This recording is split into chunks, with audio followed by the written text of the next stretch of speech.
Bayatı-Şiraz muğamı barəsində bəhs edilir.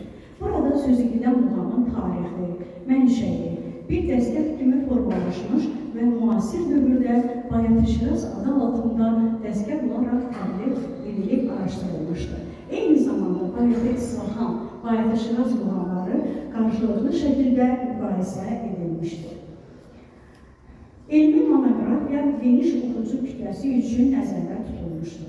Lakin bununla yanaşı, etnomusikişünaslar, musiqişünaslar, bəstəkarlar, muğam ifaçıları, ali və orta ixtisas musiqi məktəbləri, müəllim və tələbələri də istifadə edə bilərlər.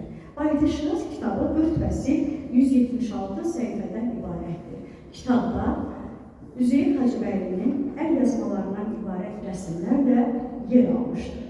Kitabın elmi redaktor və ön sözün müəllifi sənətşünaslıq elmləri doktoru Professor Abbasqulu Nəcəfzadə, son sözün müəllifi pedagogika elmləri doktoru Professor Fərahim Sadıqovdur.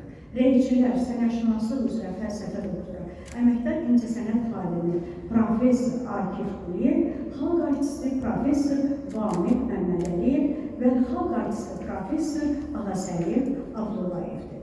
Bayatı-Şiraz dəzgahı adlı monoqrafik üslubda yazılmış kitab 4 fəsildən ibarətdir. Birinci fəsildə muğamın yaranması, inkişaf mərhələləri haqqında geniş məlumatlar verilmişdir.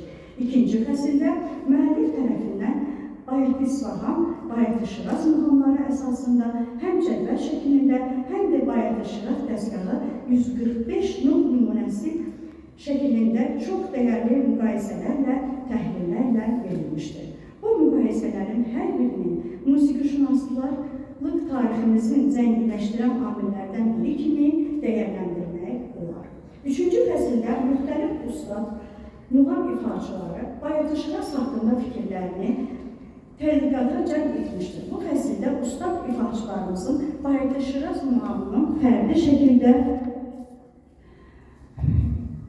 yanaşması, araşdırması nəticəsində çox yaxşı təsir bağışlayır. Sonuncu fəsil, yəni 4-cü fəsildə isə Azərbaycan bəstəkarlarının yaradıcılığında Bayatı-Şiraz muğamının yeri, rolu və əhəmiyyəti barədə mühakimələr yürüdülür.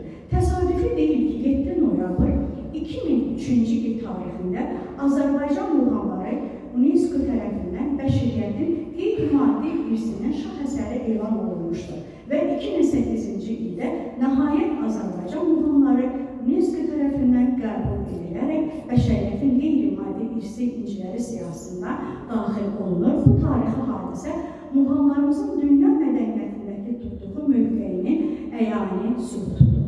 Əsrlərdən əsrlərə, nəsillərdən nəsillərə şahi şəkildə ötürülən muğamlar zamanəmizə qədər uzaq yol